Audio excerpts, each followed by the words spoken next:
Это второй дом. This was our yard. This is the houses, our hotel.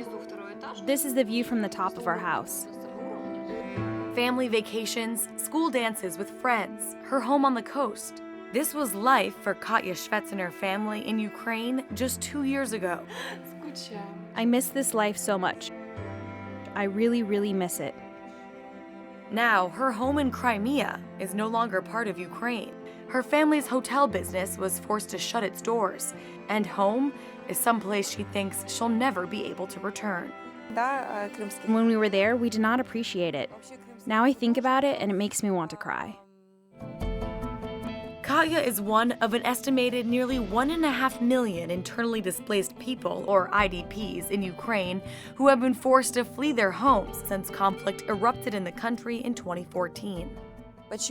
If you are an IDP, it's hard to explain to someone why you have left your home.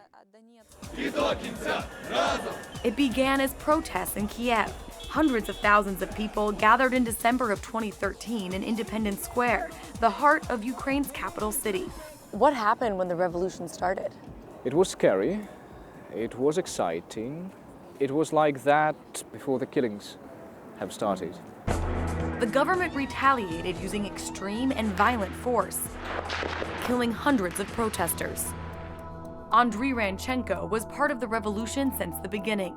He says protesters, many of them young like himself, were upset that the government had rejected a plan that would have brought Ukraine closer to Europe, and soon the country found itself torn in half.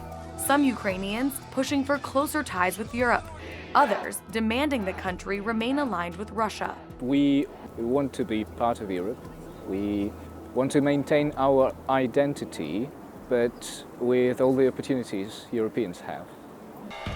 Many Ukrainians were fed up with what they say was outright corruption within the government. Surrounded by manicured lawns and extravagant buildings, Andriy shows us where former President Viktor Yanukovych used to live. What did people think when they saw how much money Yanukovych was spending on his palace? It was unthinkable. After months of bloody revolution, the president of Ukraine fled. But the protesters' victory left the country in chaos.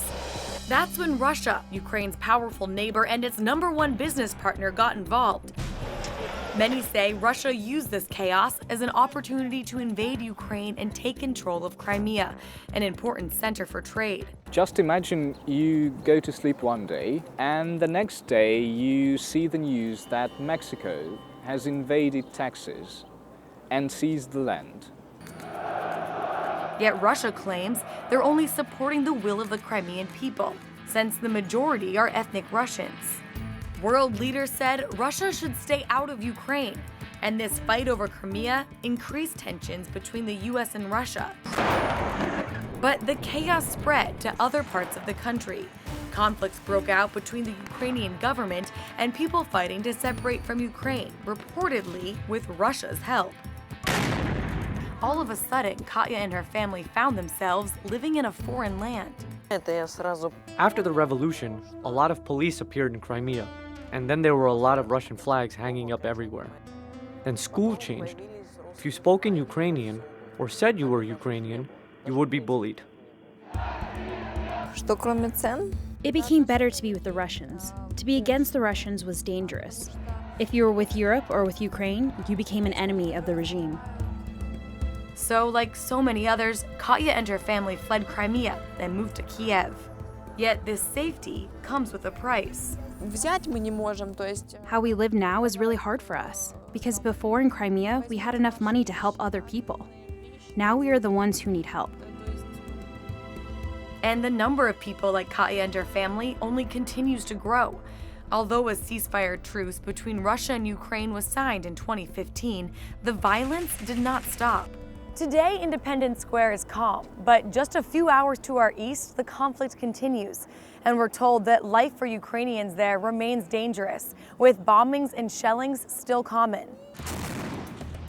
In the past year, more than 250 people have died, bringing the number of lives lost in the conflict to almost 10,000.